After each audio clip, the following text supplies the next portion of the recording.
اشارے پہ چلتی ہے سبھی انگلیاں، لفظ اس کے نہیں جس کی تحریر ہے۔ تبارک اسم ربک ذی الجلال والاکرام، میرے رب کا نام بڑا بابرکت بہت ہی عزت و جلال والا ہے، جو میری تحریر کو تاثیر سے مہکا رہا ہے، اندھیری رہگزر میں لفظ کو چمکا رہا ہے۔ وہی تو بانٹتا ہے نور کی سوغات سب کو، ازل سے آج تک سورج کو وہ دہکا رہا ہے، ہوا کو دے رہا ہے بالوں پر بادل کو بارش، ستاروں کو فلک میں وہ راستہ سمجھا رہا ہے۔ وہی تو زیر لب کرتا ہے ہر تشنا دہن کو، محبت کی سرائی کو وہی چھلکا رہا ہے، سلیقہ دے رہا ہے گفتگو کا بے زباں کو، وہی تو بات کرنے پر مجھے اکسا رہا ہے۔ کسی بھی مجلس کی شروعات اور آغاز اللہ رب العزت کے نام کے بغیر اگر شروع کی جائے تو وہ نامکمل، ناقص اور ادھورا رہتا ہے۔ تو اس جلسے کی شروعات اور آغاز ہم تلاوت قرآن کریم سے کرنے جا رہے ہیں، لہٰذا تلاوت قرآن کریم کے لیے میں مدرسہ حاضہ کے ایک طالب علم محمد مناف دھیری والا کو میں دعوت دیتا ہوں، وہ آئے اور تلاوت قرآن کریم پیش کرے۔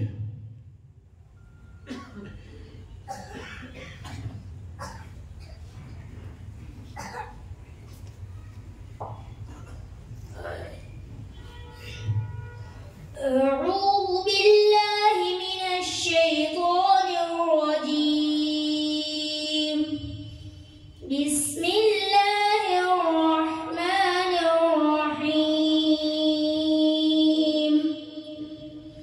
لله ما في السماوات وما في الأرض وإن تبدوا ما في أنفسكم أو تخفوه يحاسبكم به الله فيغفر لمن يشاء ويعذب من يشاء والله على كل شيء قدير آمن الرسول بما أنزل إليه من ربه والمؤمنون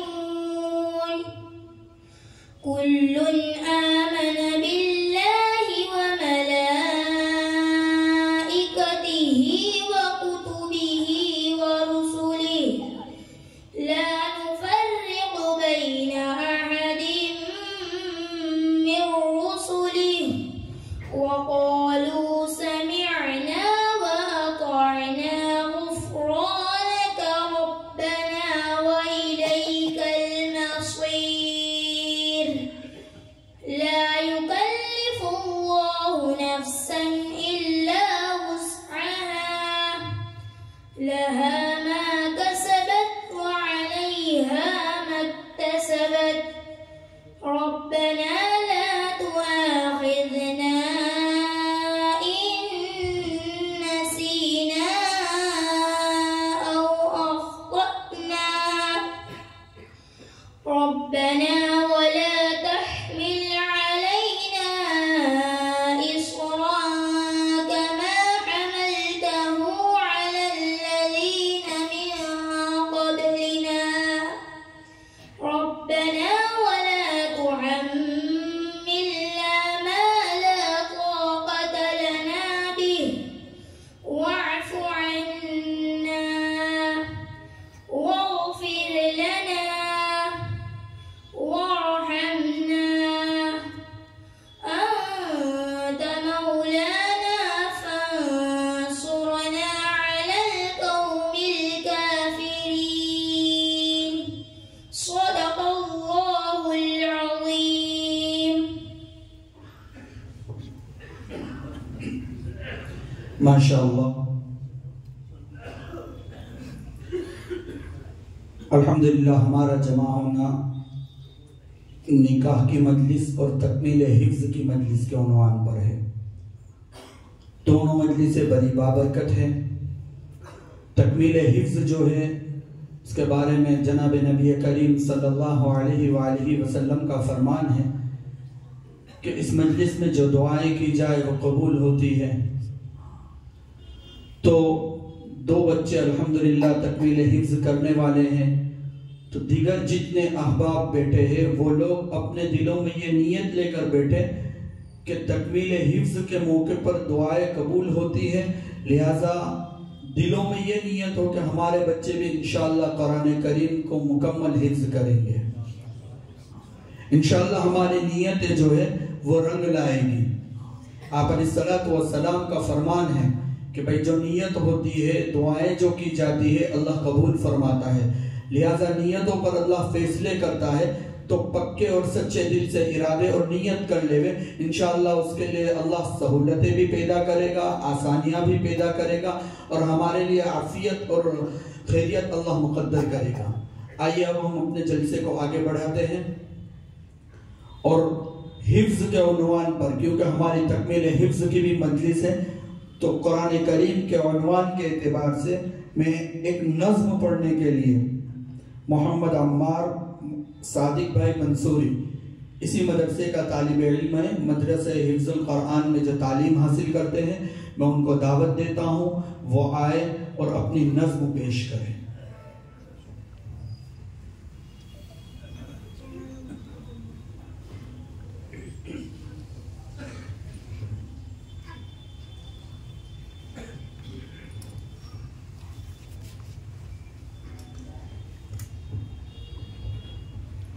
السلام علیکم ورحمۃ اللہ وبرکاتہ۔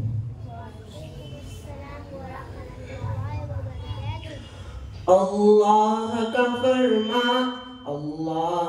فرمان ہے قرآن مقدس، اسلام کی پہچان ہے قرآن مقدس۔ اللہ کا فرمان ہے قرآن مقدس، اسلام کی پہچان ہے قرآن مقدس۔ اللہ کا فرمان ہے قرآن مقدس، اسلام کی پہچان ہے قرآن مقدس۔ اسلام کی پہچان ہے قرآن مقدس۔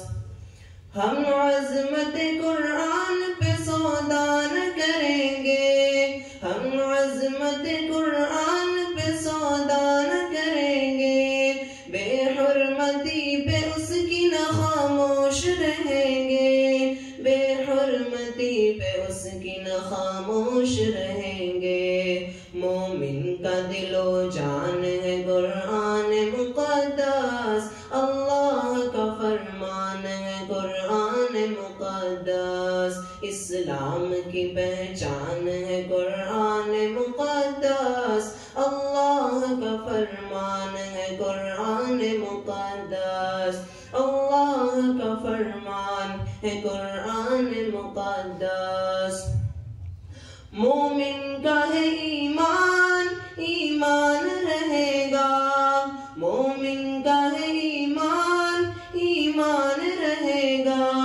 قرآن تھا قرآن ہے قرآن رہے گا، اللہ کا فرمان ہے قرآن مقدس۔ اسلام کی پہچان ہے قرآن مقدس، اسلام کی پہچان ہے قرآن مقدس۔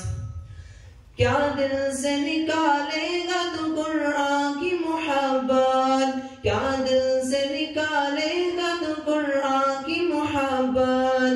بچے ہمارے کرتے ہیں قرآن کی تلاوت، ہر چہرے کی مسکان ہے قرآن مقدس۔ اسلام کی پہچان ہے قرآن مقدس، اللہ کا فرمان ہے قرآن مقدس۔ اسلام کی پہچان ہے قرآن مقدس، اسلام کی پہچان ہے قرآن مقدس۔ اے مومن غدار سے ہرگز نہیں ڈرنا، قرآن کی حفاظت سے کبھی پیچھے نہ ہٹنا۔ اے مومن غدار سے ہرگز نہیں ڈرنا، قرآن کی حفاظت سے کبھی پیچھے نہ ہٹنا۔ واللہ تیری شان ہے قرآن مقدس، اللہ اللہ کا فرمان ہے قرآن مقدس، اسلام کی پہچان ہے قرآن مقدس، اللہ کا فرمان ہے قرآن مقدس، اللہ کا فرمان ہے قرآن مقدس۔ قرآن کا گستاخ ذلیل ہوگا وہاں بھی، عبرت کا نشان سب کے لیے ہوگا یہاں بھی، قرآن کا گستاخ ذلیل ہوگا وہاں بھی، عبرت کا نشان سب کے لیے ہوگا یہاں بھی، ایک تحفہ سبحان ہے قرآن مقدس، اللہ کا فرمان ہے قرآن مقدس، اسلام کی پہچان ہے قرآن مقدس، اللہ کا فرمان ہے قرآن مقدس، اللہ کا فرمان ہے قرآن مقدس۔ قرآن کا تحفظ تو ہوا فرض ہے سب پر، قرآن کا تحفظ تو ہوا فرض ہے سب پر، ہو کوئی صدر ملک کا یا کوئی منسٹر، ہر شخص کی پہچان ہے قرآن مقدس، اللہ کا فرمان ہے قرآن مقدس، اسلام کی پہچان ہے قرآن مقدس، اللہ کا فرمان ہے قرآن مقدس، اللہ کا فرمان ہے قرآن مقدس۔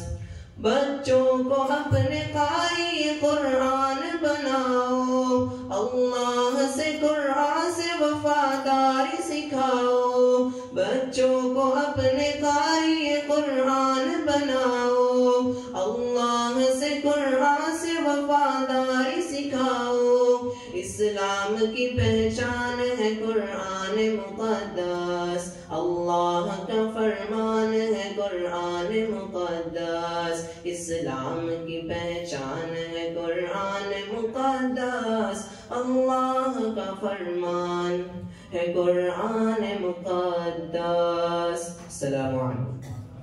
ماشاء اللہ، جزاک اللہ خیر و احسن الجزا۔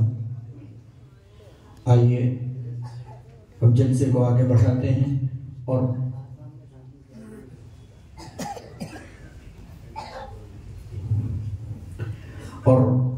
حضرت کے استقبال کے لیے میں مدرسہ حفظ القرآن کے صدر حضرت مفتی ابراہیم صاحب سے درخواست کروں گا وہ آئے اور حضرت کا شان اڑا کر استقبال فرمائیں۔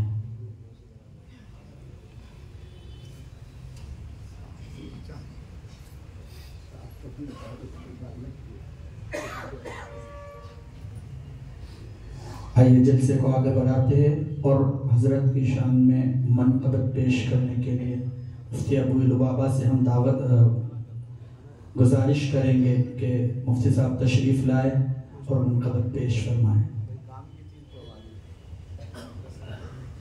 کوئی اور چیز پڑھ دیجیے جو آپ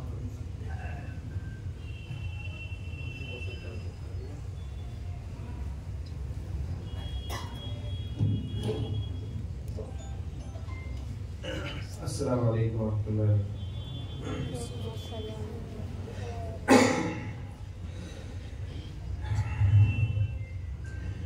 احمد مرسل فخر دو عالم صلی اللہ علیہ وسلم، روح مزکا قلب منور صلی اللہ علیہ وسلم، آپ نے قرآن ہم کو دیا ہے،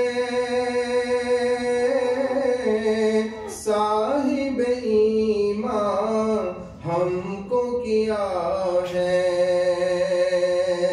آپ نے قرآن ہم کو دیا ہے، صاحب ایمان ہم کو کیا ہے اللہ اللہ امن مجسم صلی اللہ علیہ وسلم۔ تمام حضرات سے گزارش ہے کہ صلی اللہ علیہ وسلم نے درود شریف کے ساتھ میں پڑھیں۔ راہ میں کانٹے جس نے بچھائے، گالی دی پتھر برسائے۔ راہ میں کانٹے جس نے بچھائے، گالی دی پتھر برسائے۔ ان پر چھڑکی پیار کی شبنم صلی اللہ علیہ وسلم۔ دولت دنیا سے منہ موڑا، رنج کو اٹھایا حق کو نہ چھوڑا۔ دولت دنیا سے منہ موڑا،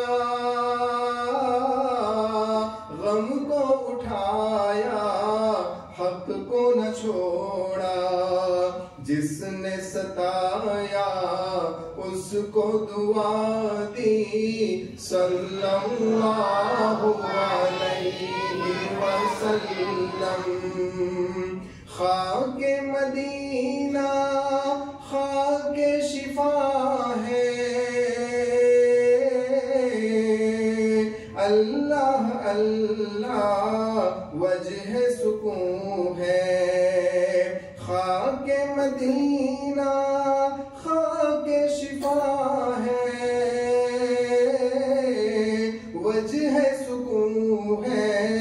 ذکر مبارک نام نبی ہر زخم کا مرہم صلی اللہ علیہ وسلم۔ روز قیامت سب کی زباں پر اللہ اللہ نفسا نفسی، اللہ ہماری حفاظت فرمائے۔ روز قیامت سب کی زباں پر اللہ اللہ نفسا نفسی۔ چھوڑ کے دامن جائے کہاں ہم صلی اللہ علیہ وسلم۔ آخر شعر عرض کرنا چاہتا ہوں نعت نبی صلی اللہ علیہ وسلم کا۔ آپ اگر مقصود نہ ہوتے، کون و مقام موجود نہ ہوتے۔ آپ اگر مقصود نہ ہوتے، کون و مقام موجود نہ ہوتے، اور مسجود نہ ہوتے آدم صلی اللہ علیہ وسلم۔ احمد مرسل فخر دو عالم صلی اللہ علیہ وسلم۔ ماشاءاللہ، جزاک اللہ خیر و احسن الجزا۔ جناب نبی کریم صلی اللہ علیہ وآلہ وسلم کی شان میں نعت پیش کی ایک چھوٹا سا شعر پیش کرنا چاہوں گا کہ کیونکہ آپ علیہ السلام ہم تمام کے نبی، پوری امت کے نبی ہے، لہٰذا اپنا کردار زمانے سے جدا رکھتے ہیں۔ ہم تو محبوب بھی محبوب خدا رکھتے ہیں۔ آئیے جلسے کو آگے بڑھاتے ہیں اور تکمیل حفظ کی جو دو بچے ہیں حفظ کرنے والے، ہم ان دونوں بچوں کو دعوت دیتے ہیں وہ آئے اور تکمیل حفظ کریں۔ حافظ محمد سعد، حافظ صادق رنگریز اور حافظ محمد صفوان سراج بھائی پٹیل وہ آئے اور حضرت کے سامنے اپنا آخری سبق سنا کر کے تکمیل حفظ فرمائیں۔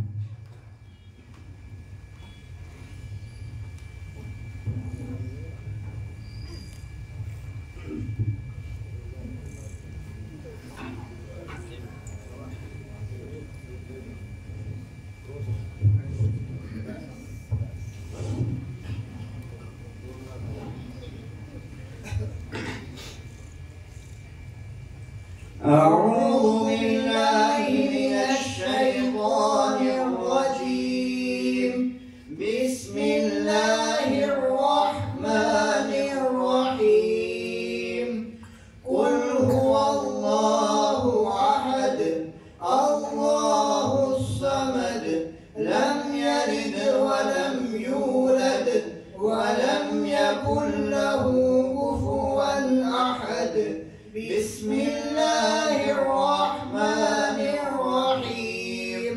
قل أعوذ برب الفلق من شر ما خلق ومن شر غاسق إذا وقب ومن شر النفاثات في العقد ومن شر حاسد إذا حسد.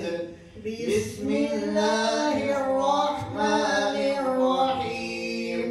قل أعوذ برب الناس ملك الناس إله الناس من شر الوسواس الخناس الذي يوسوس في صدور الناس من الجنة والناس.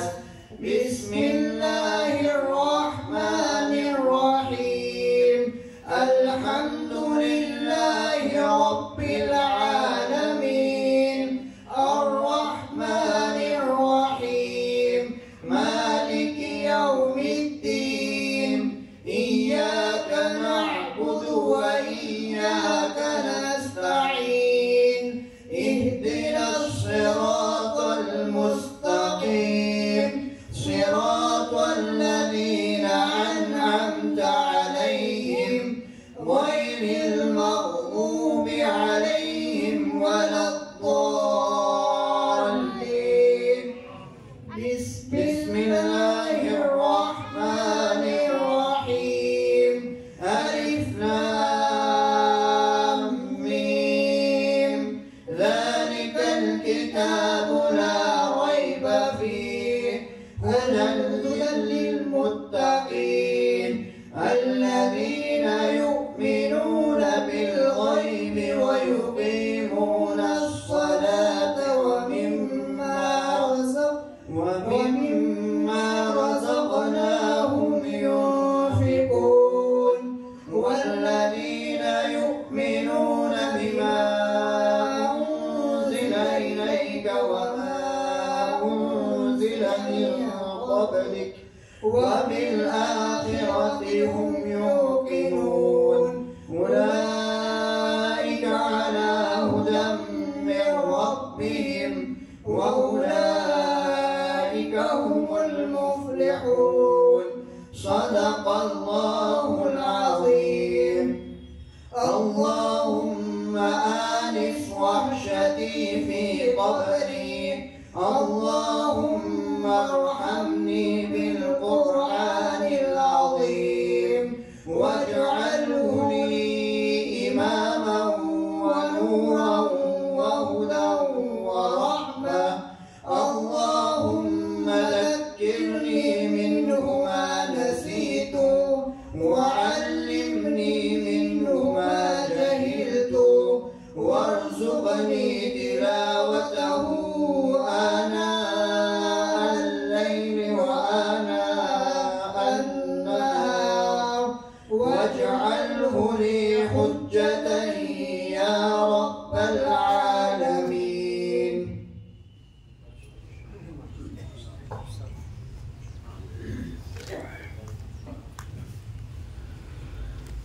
ماشاءاللہ، آئیے اب ہم بڑے ہی ادب سے حضرت والا سے درخواست کرتے ہیں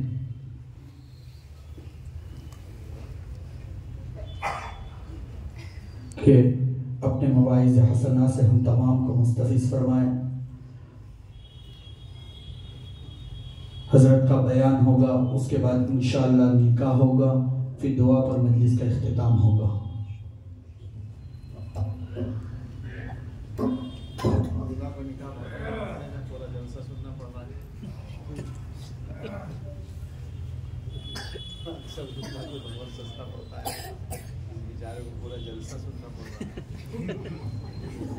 ہم مجبور بھی ہے، کیا کریں؟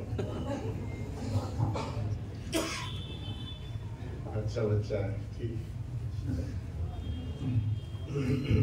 بھائی ذرا آواز ہلکی رکھیں، مجھ سے خود ہی مجھے مشکل ہوتی ہے تیز آواز میں۔ مقصد پہنچانا ہے، شور مچانا نہیں ہے۔ عام معمول بھی نہیں ہونا چاہیے۔ مجھے تو حضرت ایسا لگتا ہے کہ ہر جگہ اس سلسلے میں افراط ہو رہا ہے، آواز کے سلسلے میں، یہاں تک کہ حرمین میں بھی۔ آپ غور کریں گے تو محسوس ہوگا اور وہ بے ضرورت ایک جگہ۔ بسم اللہ الرحمن الرحیم۔ الحمد للہ نحمده ونستعینه ونستغفره ونؤمن به ونتوکل علیہ ونعوذ باللہ من شرور انفسنا ومن سیئات اعمالنا، من يهده الله فلا مضل له ومن يضلل فلا هادي له، ونشهد أن لا إله إلا الله وحده لا شريك له، ونشهد أن سيدنا ومولانا محمدا عبده ورسوله صلى الله تعالى عليه وعلى آله وأصحابه وبارك وسلم تسليما كثيرا، أما بعد فأعوذ بالله من الشيطان الرجيم، بسم الله الرحمن الرحيم، وهذا كتاب أنزلناه مبارك فاتبعوه واتقوا لعلكم ترحمون، صدق الله العظيم۔ قال رسول الله صلى الله عليه وسلم، إن لله أهلين من الناس، قالوا يا رسول الله ومن هم؟ قال هم أهل القرآن، أهل الله وخاصته، أو كما قال عليه الصلاة والسلام۔ اللهم صل على سيدنا محمد وآلہ وأصحابہ وأزواجہ وذریاتہ وبارک وسلم۔ اللہ تعالیٰ کا شکر ادا کرتے ہیں کہ اس مبارک مجلس میں حاضری ہوئی ہے اور علماء کرام کے درمیان بیٹھنے کا موقع ملا ہے۔ خاص طور سے اپنے مخدوم حضرت مولانا رفیق احمد صاحب دامت برکاتہم کی زیارت و ملاقات کا موقع ملا، اور یہاں کے دیگر احباب سے بھی مل کر سعادت و مسرت حاصل ہوئی۔ اللہ تعالی ہماری اس مجلس کو نافع بنا دے۔ اس مجلس میں دو چیزیں ہیں، تکمیل قرآن یا دو بچوں کے حفظ قرآن کریم کی تکمیل، اور ایک بچے کا انشاءاللہ نکاح۔ تکمیل ایمان جی میں کہنے والا تھا، پھر اس کو تھوڑا سا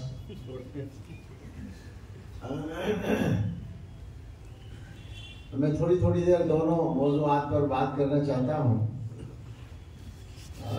ہمارے پاس کوئی نئی بات نہیں ہے، اور ہمارے دین میں کوئی نئی بات ہے بھی نہیں، بلکہ صحیح بات یہ ہے کہ صحیح وہی ہے جو پرانی ہو۔ اس لیے کہ ہمارا دین 1400 ساڑھے 1400 سال پہلے اللہ کے یہاں سے نازل ہو کر مکمل ہو گیا تھا، اور پھر وحی کا سلسلہ بالکل بند کر دیا گیا تھا۔ تو اب اس کا کوئی امکان نہیں ہے کہ دین میں کوئی اضافہ ہو۔ اس اعتبار سے باتیں وہی ہیں، لیکن ہمیں قرآن کریم میں بھی رہنمائی دی گئی ہے کہ یاد دلاتے رہو، وذکر یاد دلانا اسی چیز کا ہوتا ہے جو پہلے سے معلوم ہوتی ہے. یاد دلاتے رہو. یہ یاد دہانی ایمان والوں کو فائدہ دیتی ہے. یہ جو بات کہی گئی ہے قرآن میں کہ یاد دلانے سے ایمان والوں کو فائدہ ہوتا ہے، اس پر بھی ایک مختصر سی بات میں عرض کرنا چاہتا ہوں کہ ایک فائدہ تو وہ ہے جو ہم لوگ عام طور پر سمجھتے ہیں کہ ہم کسی مجلس میں جائیں گے، وہاں بیان ہوگا، دعا ہوگی اور برکت حاصل ہوگی. ٹھیک ہے، یہ فائدہ تسلیم ہے اور یہ فائدہ سچا ہے، حقیقی ہے، کوئی تصوراتی بات نہیں ہے، غیر معتبر بات نہیں ہے، صحیح ہے. لیکن یہ اصل نہیں ہے، یہ مقصد نہیں ہے، یہ فائدہ ہے. جو مقصد ہونا چاہیے وہ یہ کہ وہاں کوئی بات آئے تو ہم اس کو اپنی زندگی کا جائزہ لے کر عملی طور پر زندگی میں لانے کی کوشش کریں. یہ اصل مقصد ہے. اس نیت کو سامنے رکھ کر اگر ہم لوگ مجالس میں شریک ہوا کریں اور علماء کے بیانات سنا کریں تو زندگی میں تبدیلی بہت آسانی سے آ جائے گی. جبکہ فی الحال جو واقعہ ہے وہ یہ ہے کہ سب کچھ ہوتا ہے مگر ہم نہیں بدلتے. بیانات بھی ہوتے ہیں، اجتماعات اور جلسوں میں تقریریں، جمعے کے بیانات، نصیحتیں، مواعظ، سب کچھ ہوتا ہے، لیکن وہ تبدیلی جو آنی چاہیے وہ نہیں آتی. بلکہ اس کے ساتھ اگر یہ بات بھی شامل کر لیں کہ دنیا میں حالات بھی پیش آتے ہیں اور ان حالات کا نتیجہ یہ ہونا چاہیے کہ ہم ڈریں اللہ سے اور ہم اپنے آپ کو بدلیں، وہ بھی نہیں ہوتا. اللہ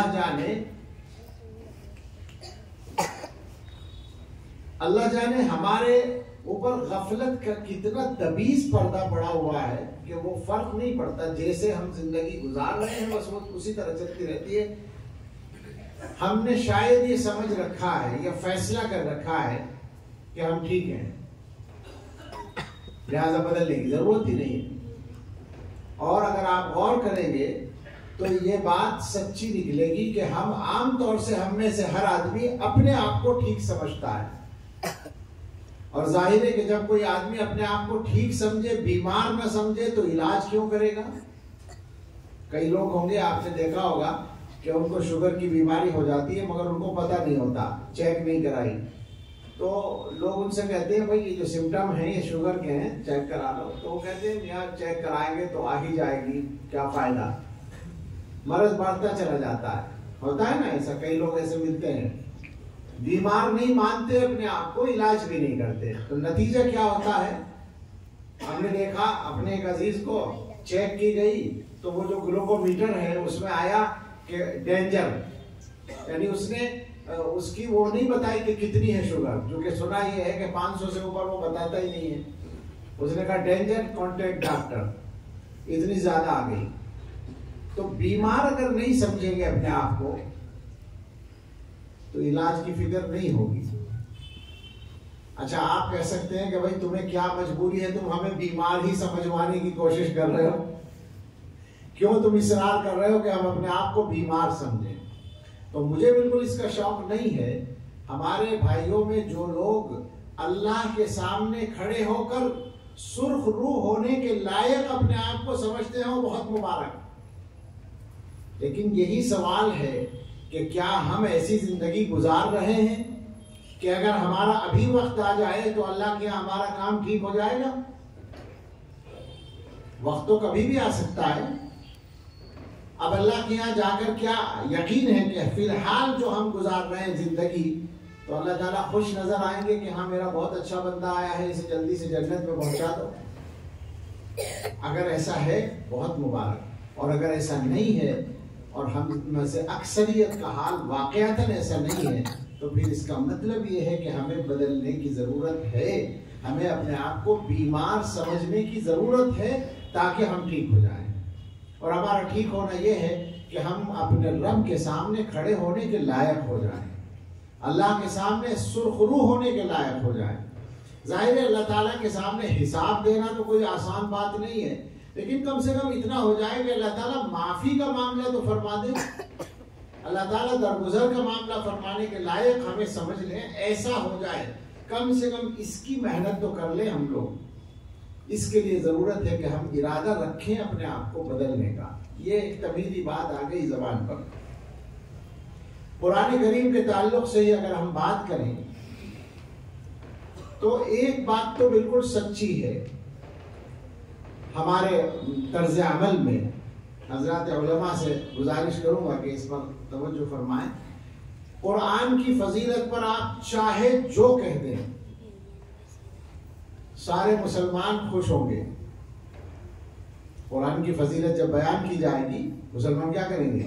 بے شک کہیں گے، خوش ہوں گے اور کہیں گے بہت اچھا بیان ہو رہا ہے۔ جو فضیلتیں بھی آپ بیان کرتے ہیں، یعنی وہ قرآن کی فضیلت کے بیان سے خوش ہیں، لیکن کیا وجہ ہے کہ اس فضیلت کو حاصل کرنے کا عملی طور پر بالکل ارادہ نہیں کرتے؟ اس کی ایک اور مثال ہے، اور وہ یہ ہے کہ حضرت محمد رسول اللہ صلی اللہ تعالی علیہ وسلم کی سیرت پر علماء جو چاہیں بولیں، آپ کی تعریف ہی ہوگی، اس تعریف پر مسلمان خوش ہوتے ہیں، مزہ آتا ہے کہ حضور کی سیرت بیان ہو رہی ہے۔ لیکن کیا بات ہے کہ حضور علیہ السلام کی سیرت سے، اس کے بیان سے، اس کو سننے سے اتنا زیادہ خوش ہونے والے لوگ حضور صلی اللہ علیہ وسلم کی سنتوں پر عمل کرنے کے لیے تیار نہیں ہوتے۔ یہ ایک مسئلہ ہے نا، یعنی اگر خدا نخواستہ ایسا ہوتا کہ بھائی قرآن کی فضیلت کو مانتے نہیں، کوئی نہیں مانتا، اللہ نہ کرے، تو وہ تو چلیے گیا بیچارہ کام سے، وہ نہیں مانتا وہ تو محروم ہے۔ لیکن یہ امت، یہ طبقہ، یہ تو مانتا ہے، خوش ہوتا ہے قرآن کی فضیلتوں کے بیان پر، پھر وہ عمل کے لیے کیوں تیار نہیں ہوتا؟ اسی طرح سیرت کے بیان سے خوش ہوتا ہے اور سنت پر عمل کرنے کے لیے نہیں آتا، کیا مسئلہ ہے آخر؟ یہ قرآن کے بارے میں تو میں بات کر رہا ہوں، سیرت کے بارے میں ہمارے اکابر میں سے ایک عظیم ترین شخصیت نے ایک بات کی ہے، سمجھدار لوگوں کا مجمع ہے اس لیے میں وہ بات نقل کر رہا ہوں، ذرا نازک سی بات ہے۔ حضرت شیخ الہند رحمۃ اللہ علیہ، شیخ الہند حضرت مولانا محمود حسن دیوبندی رحمۃ اللہ علیہ نے یہ فرمایا کہ مسلمان رسول اللہ صلی اللہ علیہ وسلم کی تعریف سے خوش ہوتے ہیں اور ان کی سیرت پر چلنے کو تیار نہیں ہوتے، تو اس سے یہ شبہ ہوتا ہے کہ ان کا حضور کی تعریف سے خوش ہونا جو ہے وہ پوری طرح صحیح نیت پر مبنی نہیں ہے، بلکہ حضور کی تعریف میں ان کو اپنی تعریف نظر آتی ہے، اس لیے خوش ہوتے ہیں۔ بہت خطرناک سی بات ہے، اور کوئی بڑا ہی آدمی کہہ سکتا تھا، ہم تو نقل بھی کرتے ہوئے ڈرتے ہیں، لیکن آپ سوچئے ذرا اس بات کو، کیا واقعی ایسا نہیں ہے کہ حضور کی تعریف ہوتی ہے تو ہمیں لگتا ہے ہمارے نبی کی تعریف ہو رہی ہے، ہمارے پیغمبر کی تعریف، ہم ان کو ماننے والے، ہم ان کا کلمہ پڑھتے ہیں، ان کی تعریف ہو رہی ہے، تو یقیناً کچھ نہ کچھ یہ بات لگتی ہے کہ حضور علیہ السلام کی تعریف میں ہمیں اپنی عزت بڑھتی ہوئی نظر آتی ہے، اپنی تعریف کا احساس ہوتا ہے۔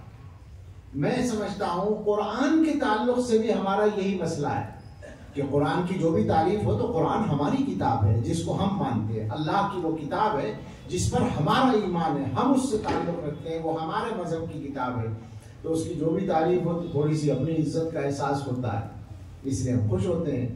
ورنہ اگر حقیقت میں محبت ہی بنیاد ہوتی تو عمل کی طرف بھی تو آنا تھا نا، عمل کی طرف کیوں نہیں آتا مسلمان؟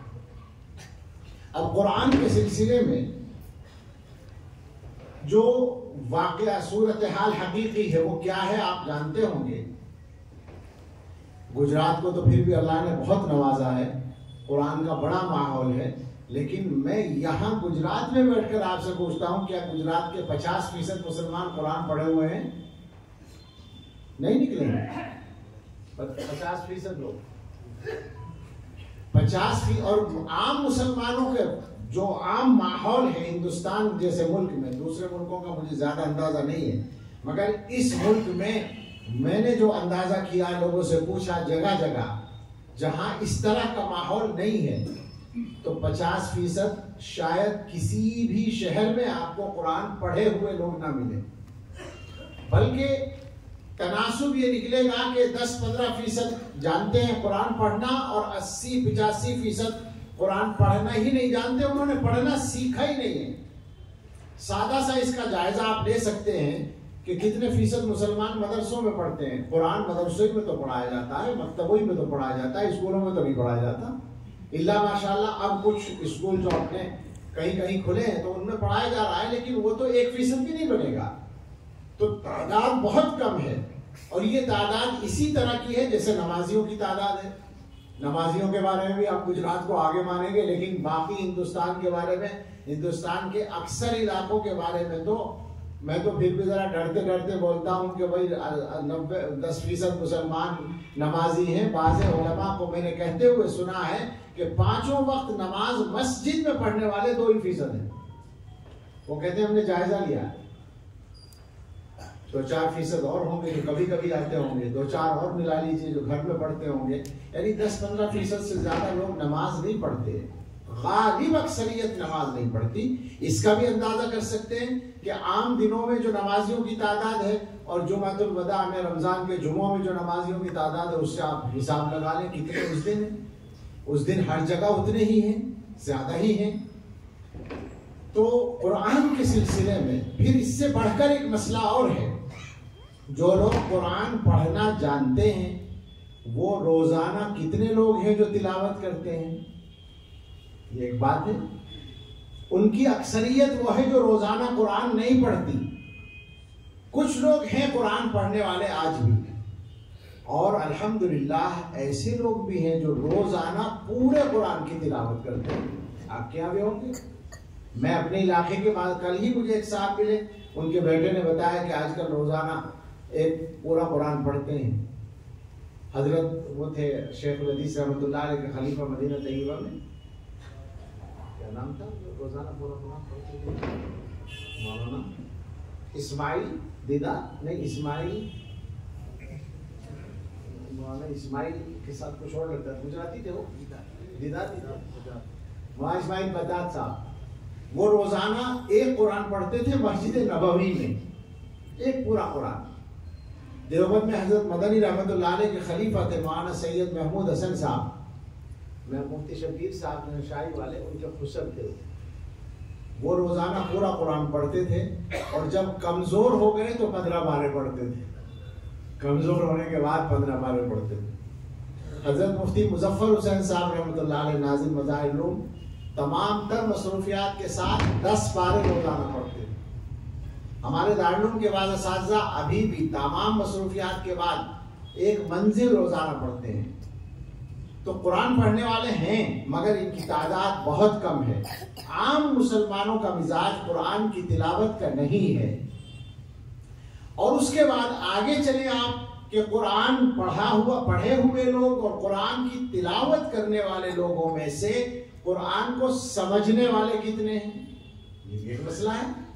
ظاہر ہے کہ قرآن کو سمجھنا بھی مقصد ہے۔ میں یہ نہیں کہہ رہا ہوں کہ قرآن سمجھے بغیر پڑھنے کا ثواب نہیں ہے جیسا بعض لوگ کہنے لگے ہیں، وہ غلط بات ہے۔ مدلل طور پر ہم کہتے ہیں کہ وہ غلط ہے۔ الفاظ قرآن کے پڑھنے کا مستقل ثواب ہے، لیکن معانی قرآن سمجھنا یہ مستقل ذمہ داری ہے مسلمانوں کی۔ کم سے کم اتنا تو ہو کہ جو نصیحت کے مضامین ہیں، مسائل کے مضامین کو تو سمجھنا ہر ایک کا کام بے شک نہیں ہو سکتا، لیکن نصیحت کے مضامین تو ہر آدمی کو سمجھنے چاہیے۔ میں نے ایک مرتبہ ایک جگہ بیان کرنا تھا اور مغرب کی نماز بھی اتفاق سے میں نے پڑھائی، اور نماز میں سورہ اذا زلزلت الارض زلزالها یہ پڑھی۔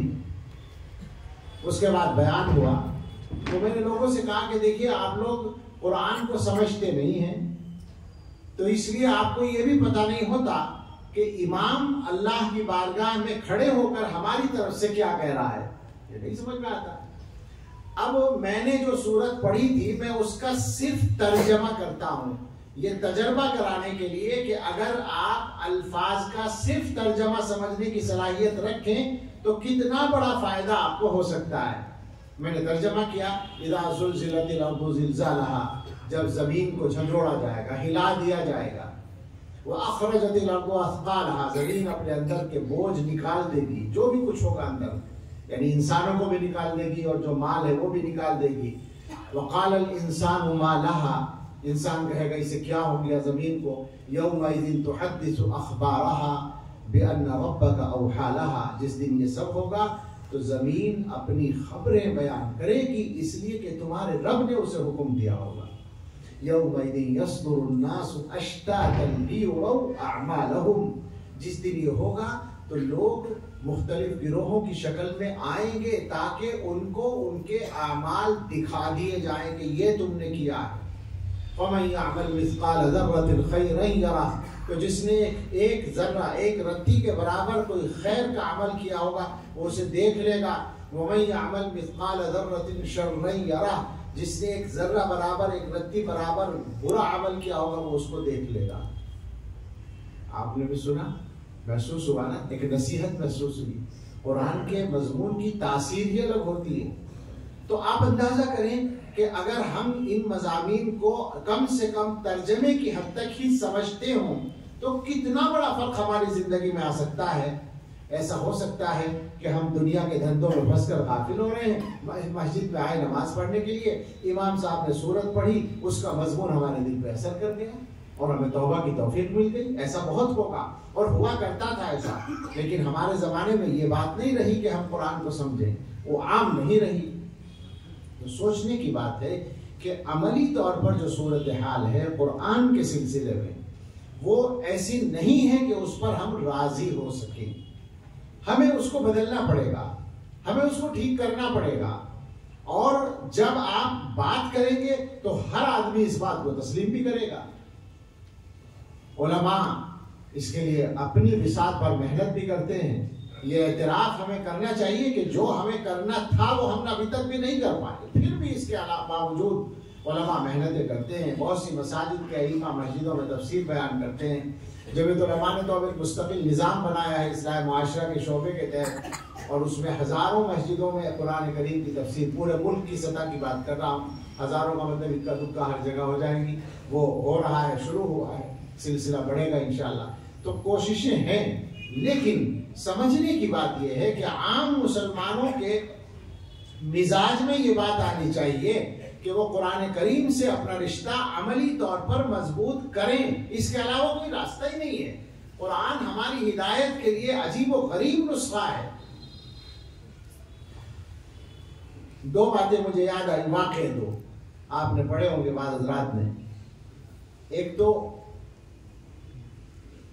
ایک ڈاکٹر صاحب تھے، کہتے ہیں کہ فرانس میں، پیرس میں، اور وہ سرجن تھے بڑے. تو ایک مرتبہ سعودی عرب کے مرحوم بادشاہ شاہ فیصل کا انہوں نے کوئی آپریشن کیا، اور اس ملاقات میں جب شاہ سے ملاقات ہوئی تو ڈاکٹر صاحب نے شاہ فیصل سے ایک سوال کیا. انہوں نے کہا کہ میں نے اپنے بہت سے مریضوں سے ایک سوال کیا ہے، آپ سے بھی پوچھنا چاہتا ہوں، جو مسلمان آتے ہیں، بڑے لوگ آتے ہیں. سوال یہ ہے کہ کیا آپ قرآن کو اللہ کا کلام سمجھتے ہیں؟ یعنی قرآن واقعی اللہ کے یہاں سے آیا ہوا کلام ہے، آپ کا بھی یہ ایمان ہے؟ تو شاہ فیصل نے کہا کہ ہاں بالکل ہے، تمہیں کیا وہ ہے اس میں؟ تو ڈاکٹر کہنے لگے کہ میں نے قرآن کو پڑھا ہے تو مجھے تو ایسا نہیں لگتا کہ وہ اللہ کا کلام ہے، مجھے اس میں بہت جگہ اعتراض ہوتا ہے. تو شاہ فیصل اللہ ان کے درجے بلند فرمائے، انہوں نے کہا کہ قرآن تم نے عربی میں پڑھا ہے، قرآن کی زبان میں پڑھا ہے، یا اس کا ترجمہ پڑھا ہے فرانسیسی زبان میں؟ تو وہ بڑا چونکا اور کہنے لگا کہ یہ سوال تو آج تک کسی نے بھی نہیں کیا. میں نے کئی بڑے لوگوں سے یہ سوال کیا تھا اور انہوں نے اپنا جواب دیا، لیکن یہ الٹا جو سوال آپ نے کیا ہے یہ تو مجھ سے اب تک کسی نے نہیں کیا. انہوں نے کہا نہیں بتاؤ تم. اس نے کہا کہ ہاں یہ بات تو صحیح ہے، میں نے قرآن کو عربی میں نہیں پڑھا ہے، میں تو عربی جانتا ہی نہیں، فرانسیسی زبان میں اس کا ٹرانسلیشن پڑھا ہے. تو شاہ فیصل نے کہا کہ تم عربی پڑھو، عربی میں قرآن پڑھو، پھر بتانا تمہیں کیا اعتراض ہے. اب اس آدمی کی اس قسمت میں کہتے ہیں ہدایت تھی، اس کو یہ بات سنجیدگی سے لگ گئی، اور وہ بڑا مصروف بھی آدمی تھا، لیکن اس نے روزانہ ٹائم نکالا عربی اور قرآن سیکھنے کے لیے، اور 2 سال کی مدت میں محنت کر کے قرآن کو سمجھنے لگا، پڑھنے لگا اور مسلمان ہو گیا۔ قرآن کو اس نے دیکھ لیا، لہذا مسلمان ہو گیا۔ ڈاکٹر حمید اللہ رحمۃ اللہ علیہ مشہور محقق ہیں، آپ حضرات ان سے واقف ہوں گے، وہ بھی پیرس میں رہے تقریباً 60-70 سال۔ انہوں نے لکھا ہے کہ ایک مرتبہ ایک عرب ملک کے سفارت خانے میں کوئی تقریب تھی، اور اس میں بھی مدعو تھا۔ جب ہم پہنچے تو شروع میں تلاوت ہوئی، ابھی تلاوت چل رہی تھی کہ وہاں کا ایک مشہور سنگر آیا، وہ بھی مدعو تھا، اس میں وہ گائک تھا، گانے والا تھا۔ وہ آیا اور وہ آ کر بیٹھا، اور جیسے ہی بیٹھا اور اس نے قاری صاحب کو قرات کرتے ہوئے سنا تو برابر والے آدمی سے وہ کہنے لگا کہ یہ کیا گا رہے ہیں، یہ کیا گا رہے ہیں؟ تو انہوں نے کہا کہ چپ رہو ذرا، ابھی تھوڑی دیر میں بات کریں گے۔ جب قرآن کی تلاوت پوری ہو گئی تو انہوں نے ان کو بتایا کہ یہ قرآن ہے، ہماری جو مذہبی کتاب ہے اس کی ہمارے یہاں تلاوت ہوتی ہے تقریب کے شروع میں۔ تو اس نے کہا کہ بھائی یہ کلام تو بالکل الگ ہے، میں سنگر ہوں اور سنگنگ کے جو اصول ہیں، موسیقی کے جو قوانین ہیں ان کا میں ماہر ہوں، اور میں اس کلام کو موسیقی کے تمام قوانین کے مطابق پورا اترتا ہوا پا رہا ہوں، تو یہ مجھے سیکھنا ہے۔ اب وہ کسی نے ڈاکٹر صاحب کا پتہ بتا دیا، ڈاکٹر حمید اللہ صاحب سے وہ ملا، ڈاکٹر صاحب نے اس کو سکھایا اور وہ مسلمان ہو گیا۔ مسلمان ہونے کے بعد ڈاکٹر صاحب کہتے ہیں کہ ایک دن میں بیٹھا تھا، کچھ عرصہ گزرا تھا، اچانک وہ آیا، آتا رہتا تھا، اچانک آیا اور کہنے لگا ڈاکٹر صاحب میرا ایمان خطرے میں ہے، مجھے بچائیے۔ تو ان کا کیا بات ہے؟ کہنے لگے کہ قرآن میں ایک جگہ موسیقی کا اصول ٹوٹ رہا ہے، مجھے تو ایمان ہی اس برکت سے ملا تھا کہ میں نے موسیقی کے مطابق اس کو پایا تھا، ہر جگہ اس کا وزن ٹھیک رہتا ہے، ایک جگہ ٹوٹ رہا ہے۔ تو انہوں نے کہا کیا ہے؟ کہنے لگے اذا جاء نصر اللہ والفتح ورأيت الناس يدخلون في دين الله افواجا، افواجا پہ آیت ہے، اور یہاں اگر رکتے ہیں تو ہمارا اصول ٹوٹ رہا ہے۔ تو ڈاکٹر صاحب نے لکھا ہے کہ میں عجیب مخمصے میں پڑ گیا کہ اس کو کیسے مطمئن کروں۔ کوئی ایسا آدمی جو موسیقی کا بھی ماہر ہو اور قرات کا بھی ماہر ہو وہ سمجھا سکتا ہے، ایسا کون آدمی ملے گا جو گانا بھی جانتا ہو اور قاری بھی ہو، یعنی فن جانتا ہو۔ خیر کوئی کہتے ہیں مجھے بچپن کی ایک بات یاد آ گئی، میرے استاد نے پتہ نہیں کس وجہ سے کہا تھا کہ تم افواجن کے بجائے فسبح پر جا کر وقف کرو، افواجن پہ نہ رکو۔ تو ڈاکٹر صاحب نے کہا کہ ذرا اس طرح پڑھ کے دیکھو، یدخلون فی دین اللہ افواجا فسبح۔ اب اس نے پڑھا اور وہ مجھے پکڑ کے جھومنے لگا کہ مزہ آ گیا، ڈاکٹر صاحب بالکل صحیح ہو گیا، جو میرا اشکال تھا وہ دور ہو گیا، یہاں اگر وقف کیا جائے تو بالکل صحیح ہو جائے گا۔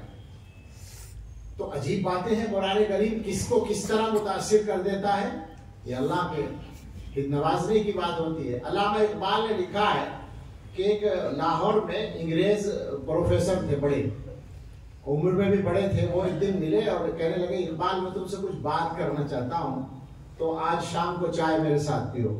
اقبال صاحب پہنچ گئے، انہوں نے کہا مجھے یہ بات کرنی ہے کہ عام مسلمان یہ سمجھتے ہیں کہ قرآن اللہ کا کلام ہے، اللہ کے یہاں سے وحی نازل ہوئی حضرت محمد صلی اللہ علیہ وسلم پر تو قرآن آیا، تو کیا تم بھی یہی سمجھتے ہو؟ تم تو پڑھے لکھے آدمی ہو، تم بھی یہی سمجھتے ہو؟ تو اقبال نے کہا کہ ہاں میرا تو عقیدہ ہے کہ قرآن کی وحی نازل ہوئی ہے، اللہ کی طرف سے وحی آئی ہے، قرآن آیا ہے۔ تو انہوں نے کہا بھائی کہ میری سمجھ میں نہیں آیا، تم جیسا پڑھا لکھا آدمی بھی یہ مانتا ہے۔ تو علامہ اقبال نے کہا کہ مجھے تو اس کا تجربہ ہے، میرے اوپر شاعری کی وحی آتی ہے۔ انہوں نے کہا کہ مجھے بالکل تجربہ ہے کہ میرے اوپر ایک کیفیت طاری ہوتی ہے اور اس کیفیت میں اشعار لکھتا ہوں، اور کبھی کبھی تیز لکھنا پڑتا ہے، اتنی تیزی سے اشعار آتے ہیں، اور وہ کیفیت اگر ختم ہو جائے نظم کے بیچ میں تو نظم پوری نہیں ہو سکتی، چھوڑنا پڑے گا، پھر ایک دن بعد، 2 دن بعد، 4 دن بعد، کچھ مدت بعد وہی کیفیت آئے گی اور وہیں سے نظم پھر شروع ہو جائے گی۔ تو مجھے تو تجربہ ہے کہ مجھ پہ شاعری کی وحی آتی ہے تو میں قرآن کی وحی کو کیوں نہ تسلیم کروں. میرا ایمان ہے کہ قرآن اللہ کے یہاں سے نازل ہوا ہے. یہ قرآن ہے. اگر ہم اپنا اس کے ساتھ صحیح رشتہ مضبوط کریں گے. ہمارے حضرت کا واقعہ ہے کہ وہ جب امریکہ میں چند سال رہے, واشنگٹن کے علاقے میں رہتے تھے, تو وہاں پر انٹرفیتھ کونسل کے نام سے ایک وہ ہوتی ہے جگہ جگہ تنظیم اور مجلسیں, مختلف مذاہب کے نمائندوں کی آج کل حوار بین مذاہب کی گفتگو کا سلسلہ ہے ہی. تو وہ تھی وہاں پر. لوگوں نے کہا کہ وہاں مختلف لوگ جاتے ہیں اسلام کی ترجمانی کے لیے, تو آپ بھی چلیں. ایک دن حضرت چلے گئے. ہر مہینے ہوتی تھی وہ, اور بحث و مباحثہ گفتگو ہونے کے بعد آخر میں اگلے مہینے کے لیے ٹاپک طے ہوتا تھا کہ اگلے مہینے اس موضوع پر بات ہوگی.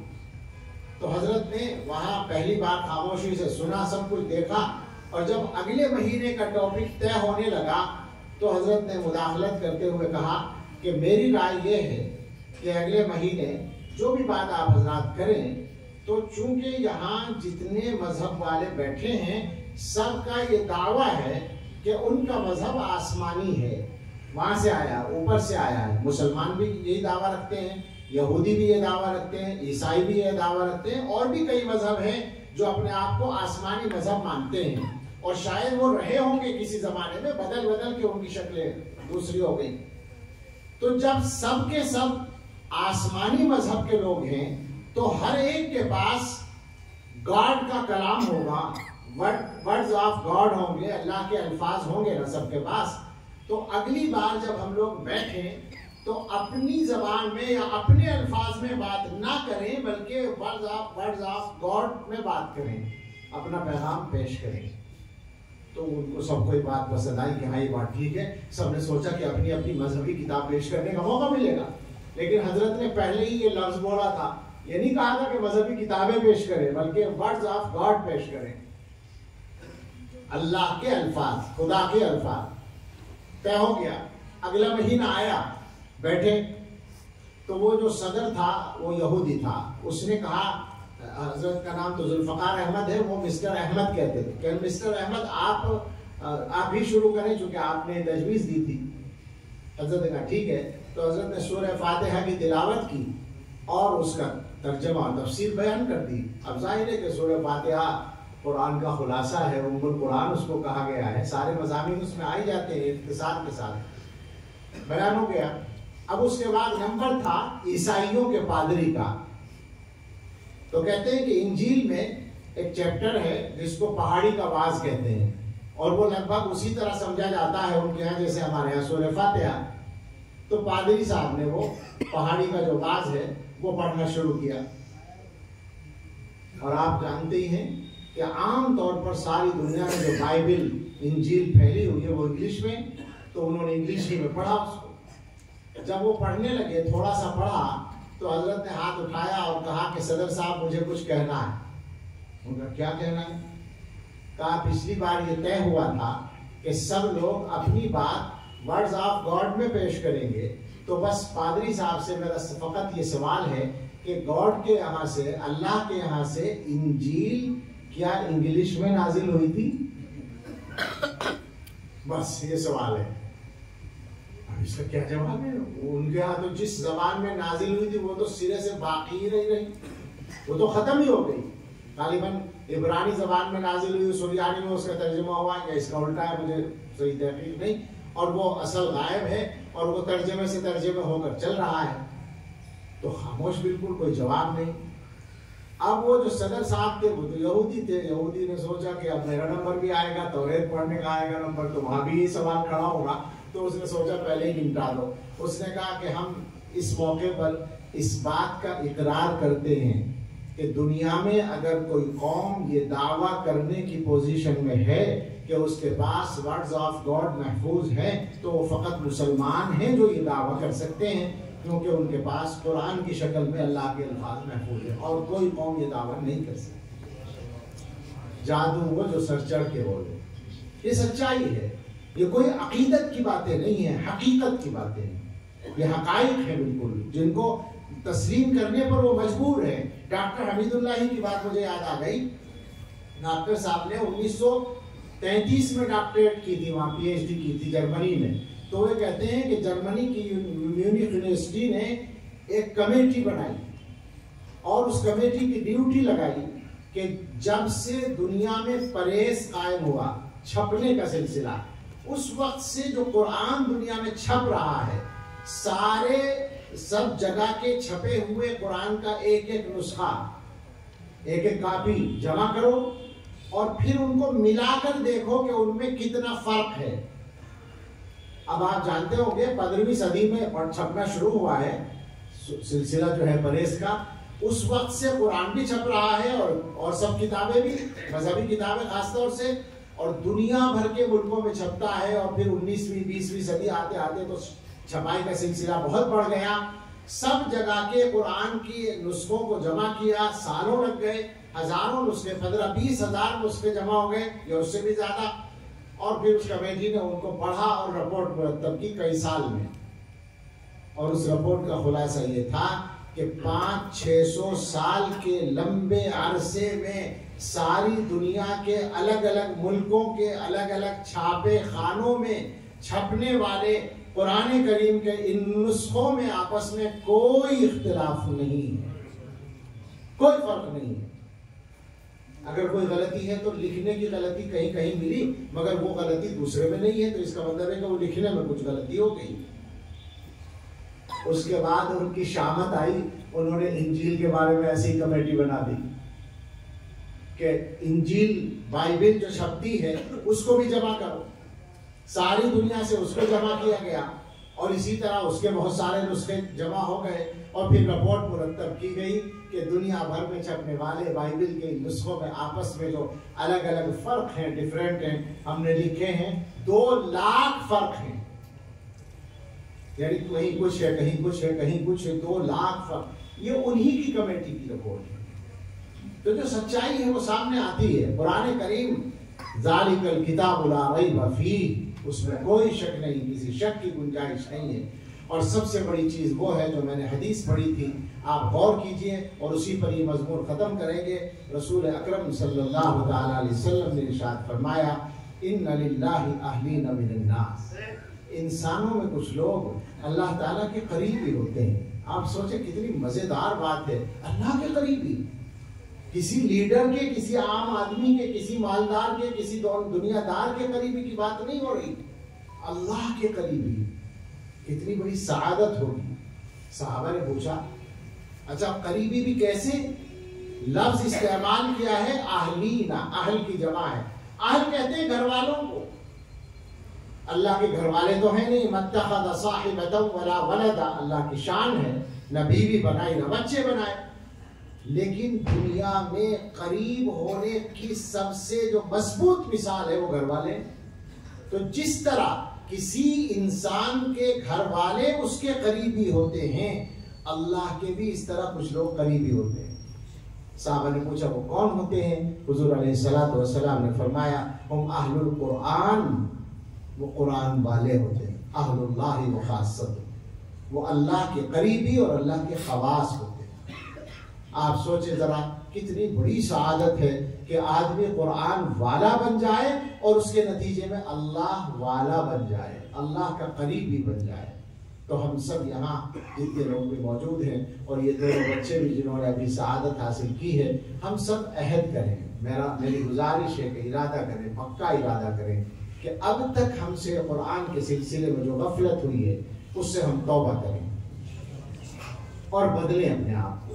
جتنا زیادہ قرآن سے رشتہ مضبوط کر لیں, ہماری دنیا کے لیے بھی اچھا ہے اور آخرت کے لیے بھی اچھا ہے. اللہ ہمیں توفیق دے. اور اس کے بعد میرا خیال ہے دولہا میاں کا صبر زیادہ نہیں آزمانا چاہیے. ان کا نکاح ہونا ہے. نکاح کے سلسلے میں میں 2 منٹ بات کروں گا بس مختصر سی. ایک تو یہ کہ نکاح کو اللہ تعالیٰ نے اپنی نعمتوں میں شمار کیا ہے. وَمِنْ آيَاتِهِ أَنْ خَلَقَ لَكُم مِّنْ أَنفُسِكُمْ أَزْوَاجًا لِتَسْكُنُوا إِلَيْهَا وَجَعَلَ بَيْنَكُم مَّوَدَّةً وَرَحْمَةً. مقصد بتایا سکون, اور انعام یہ بتایا کہ ہم نے تمہارے درمیان محبت اور ہمدردی پیدا کر دی. وہ دو آدمی، وہ لڑکا اور لڑکی، جنہوں نے اکثر و بیشتر ایک دوسرے کو دیکھا بھی نہیں ہوتا ہے، ملاقات ہوتی ہے تو سب سے زیادہ محبت ایک دوسرے کی ان کے دل میں پیدا ہو جاتی ہے. جتنے تجربے کار لوگ ہیں وہ اس کی تصدیق کریں گے، ہم بھی تصدیق کریں گے. پکا تجربہ ہے کہ وہ وقت گزارنا ہی مشکل ہو گیا، تھوڑا بھی اگر الگ رہنا ہوگا تو محبت پیدا کر دی. جی نہیں ہے تجربہ؟ ہاں مولانا کا تجربہ زیادہ بڑھیا ہے، مگر یہ کہ آپ کو خوش ہونا چاہیے، آپ زیادہ احتیاط سے کام لیں. ہمیں امید ہے انشاءاللہ آپ کا بھی تجربہ اچھا ہی ہوگا.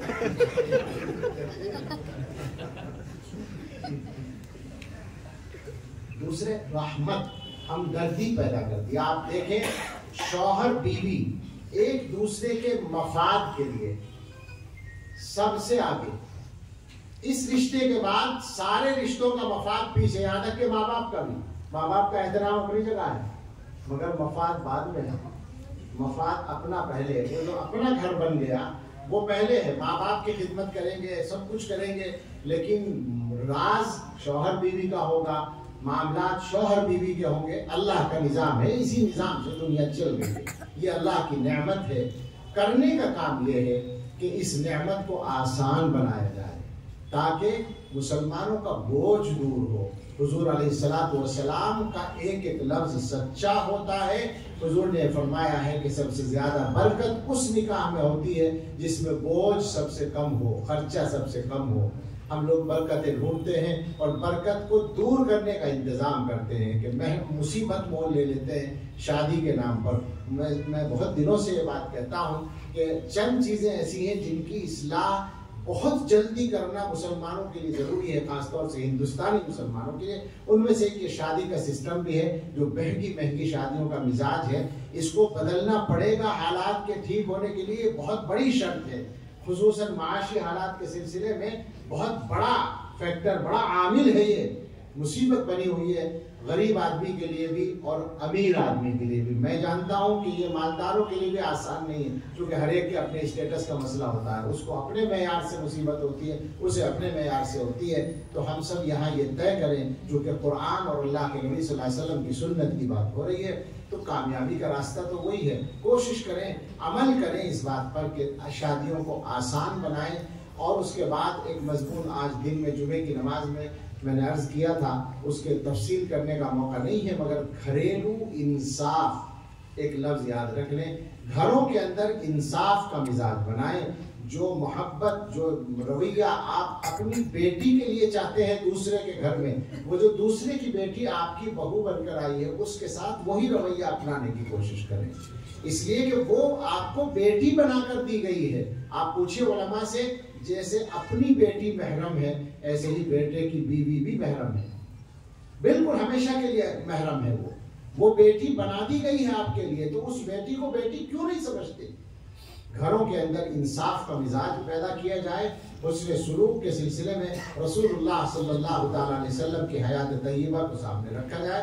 ہم سب کی دنیا بھی اچھی ہو جائے گی، آخرت بھی. اللہ ہمیں توفیق عطا فرمائے. آمین. وآخر دعوانا الحمدللہ رب العالمین. میرا خیال حضرت نکاح آپ پڑھ سکتے نہیں، برکت ہوگی. میری درخواست ہے واقعی ہے.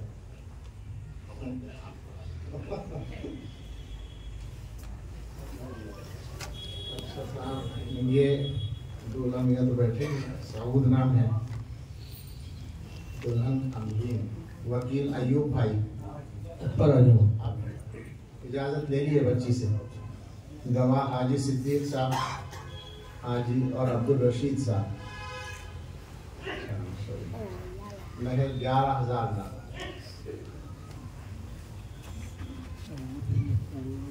بسم اللہ الرحمن الرحیم. الحمدللہ وکفا وسلام علی عبادہ الذین اصطفیٰ. اما بعد فاعوذ باللہ من الشیطان الرجیم. بسم اللہ الرحمن الرحیم.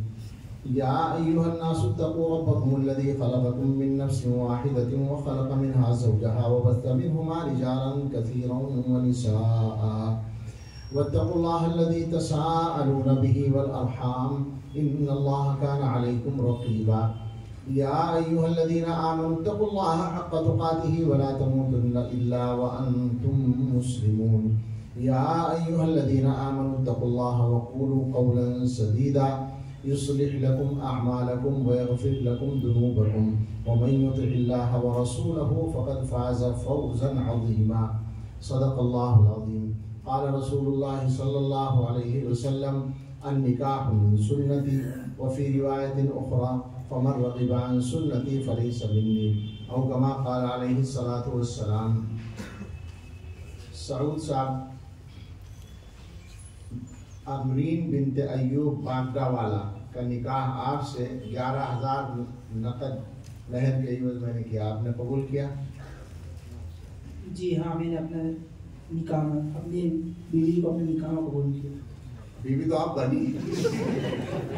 بارک اللہ. اور جن بچوں کا تکمیل حفظ ہوا ہے ان کو حضرت کے ہاتھوں سے انعام دیا جائے گا. اس کے بعد انشاءاللہ مفتی ابراہیم صاحب کلمات تشکر ادا کریں گے اور دعا پر مجلس کا اختتام ہوگا.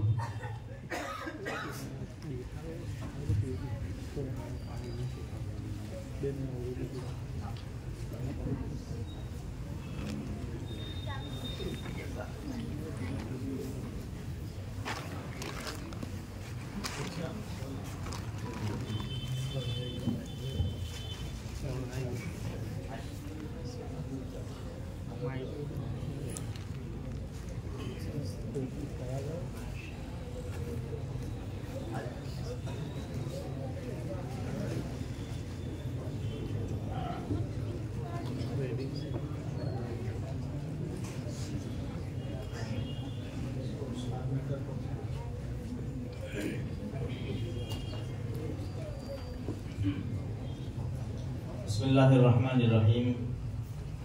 آخر میں اپنے مہمان خصوصی المفتی صاحب، میرے استاد محترم علامہ رفیق صاحب اور دیگر علماء اور جن حضرات نے جس لائن سے اس مجلس کو کامیاب بنانے میں محنت کی ہے، میں تہہ دل سے سب کا شکر گزار ہوں اور اللہ رب العزت کی بارگاہ میں دعا ہوں کہ اللہ آپ کی حاضری کو بھی قبول فرمائے. اور ہمارے مہمان خصوصی ہے، میرے استاد محترم ہیں، اللہ ان کی جان، مال، ایمان، عزت، آبرو میں خوب عمر میں برکت عطا فرماوے، ان کا سایہ تاج ہمارے اوپر قائم و دائم رکھے. اور امید کرتا ہوں اللہ تبارک و تعالیٰ سے کہ جو ہمارا مدرسہ چل رہا ہے، 3 وقت مدرسہ چل رہا ہے، صبح 7:30 سے 10 بجے تک اور دوپہر کو 2 سے 4 اور مغرب سے عشاء. الحمدللہ جون کے اندر 4 بچوں نے حفظ مکمل کیا تھا اور ابھی آج اللہ کی توفیق سے 2 بچوں نے مکمل کیا. آپ سے بھی دعا کی گزارش ہے کہ اللہ تبارک و تعالیٰ سے دعا کریں ہمیں اخلاص کے ساتھ کام کرنے کی توفیق عطا فرماوے اور خوب ترقی عطا فرماوے. وما علینا الا البلاغ.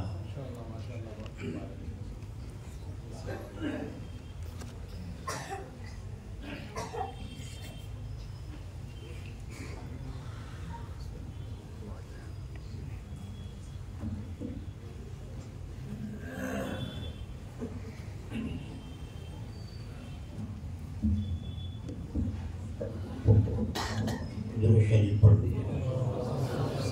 بسم اللہ الرحمن الرحیم. اللہم صلی علی سیدنا و نبینا مولانا محمد وعلی آل سیدنا و نبینا مولانا محمد وبارک وسلم. الحمدللہ رب العالمین والعاقبۃ للمتقین والصلاة والسلام علی سید الانبیاء والمرسلین محمد صلی اللہ علیہ وسلم وعلى آلہ وازواجہ واصحابہ واتباعہ اجمعین وبارک وسلم تسلیما کثیرا کثیرا. والصلاة والسلام علی سائر الانبیاء والمرسلین وعلى آلہم وازواجہم واصحابہم واتباعہم اجمعین. والصلاة والسلام علی سائر الملائکۃ المقربین وعلى عباد اللہ الصالحین.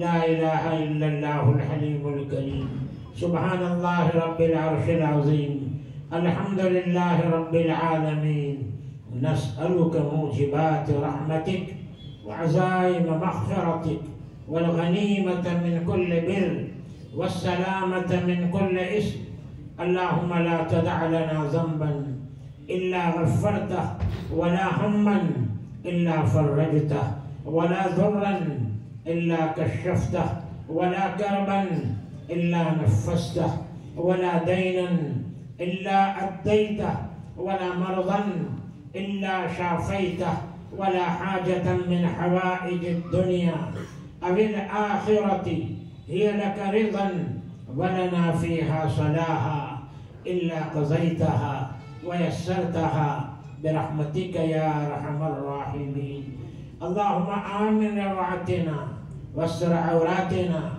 اللهم لا سهل إلا ما جعلته سهلا وأنت تجعل الحزن سهلا إذا شئت اللهم وفقنا لما تحب وترضى واجعل آخرتنا خيرا من الأولى اللهم اشفنا واشف مرضانا ومرضى المسلمين رب ارحمهما كما ربياني صغيرا اللهم نور قبرهما واجعل قبرهما روضة من رياض الجنة اللهم اجعل روحهما في أعلى عليين